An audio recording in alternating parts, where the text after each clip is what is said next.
Hello and welcome प्रभु यीशु मसीह के नाम से आप सबको जय मसीह की। तो कुछ लोग मुझे पूछ रहे थे कि भाई जो अंकित साजवान जी हैं वो भाई सही शिक्षा देते हैं कि नहीं, ज़रा उसके ऊपर वीडियो बनाओ। तो देखिए मैं उनको सुनता तो हूँ नहीं, तो चलिए अभी देखते हैं, उनकी वीडियोस चेक करते हैं कि वो सही शिक्षा देते हैं कि गलत शिक्षा देते हैं। तो ये है अंकित साजवान मिनिस्ट्रीज। ओके, मैं पहली बार देख रहा हूँ, मैं अभी इससे पहले कभी देखा नहीं था मैंने। यहाँ पे एक चीज़ मुझे थोड़ी खटकी, वो चीज़ ये है कि अगर आप यहाँ देखेंगे, यहाँ पे लिखा है अपोस्टल अंकित। तो मैंने कई बार ये बात सिखाई है अपने वीडियोस के द्वारा, अभी के समय में कोई भी अपोस्टल नहीं है। क्योंकि अपोस्टल का मतलब क्या होता है? अपोस्टल का मतलब होता है कि जिन लोगों को स्वयं यीशु मसीह ने चुना, उनका नाम चेंज किया, उन्हें नया नाम दिया, और स्वयं यीशु मसीह ने पर्सनली व्यक्तिगत रूप में यीशु मसीह ने उन्हें दो दो करके भेजा। और वे कौन थे? वो चेले थे। तो अपोस्टल का मतलब होता है send out, to send out, यानी जिनको भेजा गया। किसने भेजा? यीशु ने। तो अपोस्टल केवल चेले थे, और बाद में पौलुस भी अपोस्टल होने के लिए बुलाया गया। बाइबल में लिखा है ना, मैं पौलुस जो प्रेरित होने के लिए बुलाया गया। पौलुस ने फिर क्या किया? यीशु मसीह के लिए कहाँ गया? सबसे ज़्यादा प्रचार अगर किसी ने किया है अलग अलग जगह में, तो वो पौलुस है। खैर, तो यहाँ पर सबसे पहले चीज़ ये, यहाँ पर देखिए, प्रेइंग इन टंग्स, अन्य भाषा में प्रार्थना करना। तो ये इसका थंबनेल ही गलत है। सबसे पहली बात, अन्य भाषा जो चीज़ है वो अलग चीज़ है भाई। अन्य भाषा का मतलब ये नहीं है बला भाषा बला बला बला बला भाषा खरा खरा, ये अन्य भाषा नहीं। अन्य भाषा मतलब चेलों की भाषा इब्रानी भाषा, और चेलों ने अन्य भाषा बोली। आप अगर एक्ट्स प्रेरितों के काम दूसरा पूरा पढ़ेंगे तो आपको समझ आएगा। जब वो लोग अन्य भाषा बोल रहे थे, चेले लोग, तो लोगों को समझ आ रहा था। आज कोई अन्य भाषा बोलता है, समझ आता है? देखिए अभी जो यहाँ पे हो रहा है ना, ये इमोशनल तरीके से, एक तरीके से सजेशन दिए जा रहे हैं। हिप्नोटिज्म में भी सेम ऐसा ही होता है। As you respond to the anointing, it increases. जब आप उस अभिषेक के लिए संवेदनशील होते हैं तो वो बढ़ेगा। एनॉइंटिंग मतलब बहुत लोग अभी भी नहीं समझे हैं, यहाँ पे भी गलत बताया जा रहा है। अभिषेक एनॉइंटिंग क्या यार, क्या लगा रखा है? वो एक नियम था पुराने समय में, तेल से अभिषेक किया जाता था राजाओं को, कि वो एक चिन्ह था कि तुम्हें, जैसे दाऊद को भी जब छोटा था तो उसे तेल से अभिषेक किया गया था। वो एक चिन्ह था परमेश्वर की तरफ से कि तुम्हें मैंने चुना है। और अभी तो परमेश्वर चाहता ही है भाई हर एक व्यक्ति आए, अभी वो हर किसी को चुनता है, ठीक है, लेकिन लोग इनकार करते, वो अलग बात है। खैर, वो चीज़ को, पुराना नियम का शिक्षा को इधर एनॉइंटिंग बोल के घुसा दिया इन्होंने।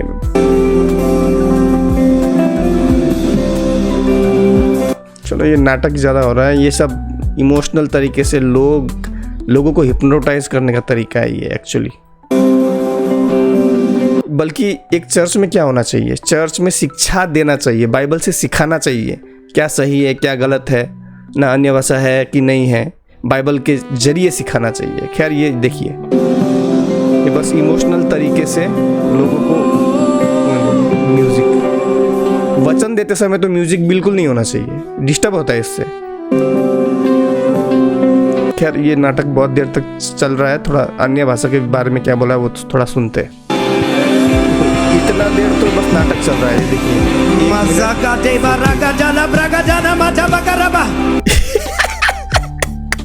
डाका माका तेरी माका डाका माका, क्या तेरी माका डाका माका कर रहे हो भाई? ऐसा कुछ नहीं होता भाई, ऐसा अन्य भाषा नहीं है। बाइबल में देखो, चेले समझ रहे हैं, समझने वाली संसार की भाषा बोली है। मिस्र की भाषा, अलग अलग भाषा मैंने अच्छे से समझाया है। जो लोग अभी भी नहीं समझे भाई, तुम लोग जाके देखो। वो डाका माका कर रहा है, यहाँ म्यूजिक चल रहा है बैकग्राउंड में। ये डाका माका तेरी माका, किसका माका, उसका माका कर रहा है ये, वहाँ बैकग्राउंड में म्यूजिक चल रहा है। बस इमोशनल तरीके से कैसे विश्वासियों को फंसाना है, ये चल रहा है भाई। तो इतना देर हो गया, 2 मिनट होने वाला है। ये डाका माका थोड़ा आगे करते हैं, देखते क्या बोलते हैं ये। अभी डाका पाका तेरी माका, उसका माका कर रहे हैं ये। देखो इमोशनल देखा देखो लोग कितना इमोशनल हो रहे हैं। ओ प्रभु मुझे छू रहा है, ओ प्रभु क्या छू रहा है? जो प्रभु बाइबल तो सिखाती है तुम परमेश्वर का मंदिर हो, प्रभु तुम्हारे अंदर ही है भाई पहले से। क्या छू रहा है? छू रहा है। देखो इमोशनल तरीके से कैसे फंसाते हैं। ये देखो ये पीछे आंटी देखो हाथ पकड़ के एकदम प्रभु छू रहा है मेरे को। वो इमोशनल, भाई इमोशनल क्रिश्चियन नहीं बनना हमें। वो डाका माका कर रहा है, पीछे म्यूजिक बैकग्राउंड में ऐसा म्यूजिक चल रहा है, यहाँ डाका माका कर रहा है ये। और देखो ये सब इमोशनल। ये हाथ क्या कर रही है? ये क्या नौटंकी है भाई? ये कौन सी नई बीमारी है? देखिए देखिए इस आंटी को देखिए, ये हाथ कैसे हिला रही है देखिए। मुझे तो लग रहा है ये आगे वाले को सर पे टपलियां मार रही है, ठाप ठाप ठाप। ये क्या है? ये क्या नाटक है ये?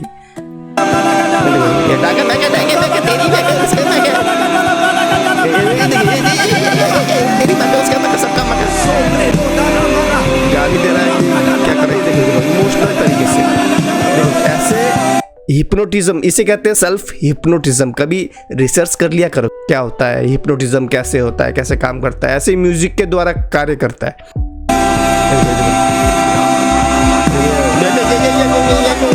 अरे चेले जो अन्य भाषा बोल रहे थे वो सब लोग समझ रहे थे, अन्य भाषा है वो। इतना देर हो गया ये करके चिल्ला रहा है पीछे, ये डाका माका फाका माका पता नहीं क्या किसका माका बोल रहा है ये। देखो इतना टाइम वेस्ट कर रहे हैं और कुछ नहीं। They are just wasting their time, अपना टाइम वेस्ट कर रहे हैं। बाइबल से सिखाओ ना अन्य भाषा के बारे में जब तुमने लिख रखा है, प्रेइंग इन टंग्स ये वो। देखिए इसको देखो, चेहरा देखो,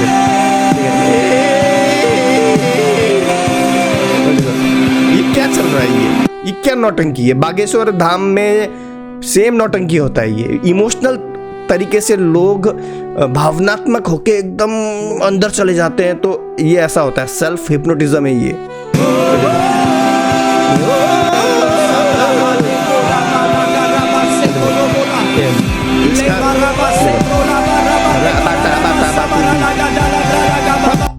ये सब गलत शिक्षा है। This is not sound doctrine. इसमें पूरा डाका माका ही किया है। ये देखो पूरा, ये देखो ये इमोशनल तरीके से विश्वासियों को वो कर रहा है। ये देखिए ये देखिए इमोशनली अट्रैक्ट कर रहा है। ये करने से क्या होगा? मुझे एक बात समझ नहीं आती, ये ऐसा करने से क्या होगा? तुम ज्यादा आत्मिक बन जाओगे या फिर प्रभु तुम्हें ज्यादा प्यार करेगा, दूसरों को कम प्यार करेगा? ये सब नौटंकी है। प्रभु आपको तभी प्यार करेगा जब आप उसकी आज्ञाओं के अनुसार चलोगे। ये डाका माका फाका माका ये करने से क्या होगा? ये समझ नहीं आता मुझे भाई।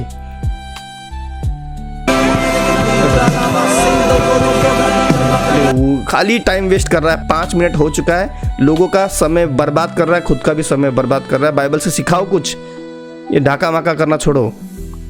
ये देखो ये देखो ये क्या हो गया? करंट लग गया। अब कुछ लोग बोलेंगे शैतान निकल रहा है। अच्छा बेटा, शैतान निकाल रहे हो तुम। बागेश्वर भी सेम करता है। ये कोई शैतान फैतान नहीं है। ये इमोशनली जो लोग सोच के पहले से दिमाग में आते हैं कि हमारे अंदर कुछ है, सोच के आते हैं, और यहाँ आके जब ये डाका माका फाका करते हैं तो वो सेल्फ हिप्नोटाइज्ड कर लेते हैं खुद को। ठीक है कि मेरे अंदर कुछ है और कुछ निकल रहा है, तो ऐसा हो जाता है। बागेश्वर भी सेम करता है। देखो कभी जाके उसकी वीडियोस। गहराई में जाओ, गहराई में देखो सजेशन दिए जा रहे हैं, गहराई में जाओ। गहराई में किसके गहराई में? ये तुम जो कर रहे हो ना उसकी गहराई में जाओ। ये सजेशंस दिए जा रहे हैं, हिप्नोटिज्म चल रहा है पूरा। क्या फारा फूरी बा करके यार। बाइबल में नियम दिया गया, अगर तुम बोलना चाहते हो अन्य भाषा तो ट्रांसलेटर होना चाहिए साथ में। पालन नहीं कर रहे हो बाइबल को, आज्ञाओं को पालन नहीं कर रहे हो, ट्रांसलेटर बिठाओ अपने साथ में। जो ये बाखा ठाका तेरी माँ का उसका माँ का बोल रहे हो ना, ट्रांसलेटर बिठाओ। खाली टाइम वेस्ट कर रहा है, खाली टाइम वेस्ट। ये पूरे वीडियो में इसने खाली डाका माका किया है। देखो ये देखो, ये देखते हैं खाली रब्बा रब्बा रब्बा। किसका रब्बा? हाँ ये देखो 16 मिनट कितना, ये करीबन 17.5 मिनट का वीडियो है। ये रब्बा फब्बा करके इसने टाइम पास कर दिया, और ये लोग भी अपना टाइम वेस्ट कर रहे हैं। संडे जाने का कोई फ़ायदा नहीं है भाई तुम्हारा। तुम संडे चर्च में जा रहे हो, राबा राबा करके आ रहे हो, क्या फायदा? तुम कुछ सीख ही नहीं रहे हो। रुगाना फाना ना बक। उसको मनाने की जरूरत नहीं है भैया, You don't need to appease him. Don't need to वो convince तो him. माना हुआ है 2000 साल से। He is already convinced. Background में इमोशनल म्यूजिक चल रहा है, यहाँ पे ये भाई अपना विचार रख रहे हैं, बाइबल का विचार नहीं, अपना विचार रख रहे हैं। मैं ऐसा क्यों कह रहा हूँ? मुझे आजकल के पास्टर कम और मोटिवेशनल स्पीकर ज़्यादा लगते हैं। मोटिवेशनल स्पीकर को कभी आपने देखा होगा, वो ऐसे लोगों में जोश भरते हैं पर बाइबल से कुछ नहीं सिखाते। हाँ, जैसे एक संत ने कहा, दिल है कि मानता नहीं। ये देखो, मैं बोल रहा था ना, आपसे कह रहा हूं, आपका यीशु आपकी चंगाई के लिए 2000 साल से माना हुआ है। I'm telling. मतलब ये कह रहे हैं कि यीशु मसीह सबको चंगाई देगा ही देगा। अच्छा, ऐसा है तो पौलुस की पेट की समस्या के लिए उसने 3 बार दुआ की, उसको चंगाई क्यों नहीं दिया? वो तो स्वयं परमेश्वर से मिला। Agreed and is convinced for your healing since 2000 years. और जितना आप चाहते हो उससे खरबों गुना ज्यादा वो आपको चंगा होते हुए देखना चाहता है। And देखो, ये इमोशनली वो कर रहे हैं, ऐसा नहीं है। प्रभु बाइबल में क्या लिखा है? तुम्हारा जन्म होने से पहले ही मृत्यु दिन तय है भाई, इतना दिन जियोगे तुम बोल के, ठीक है? तुम्हारे बाल भी गिने हुए हैं मैंने, कितना तुम्हारे सर में बाल है, और तुम कितना दिन जियोगे वो भी पहले से तय है, जन्म होने से पहले। तो आप कितना भी प्रार्थना करो, अगर आपका दिन आ चुका है आप मरोगे ही।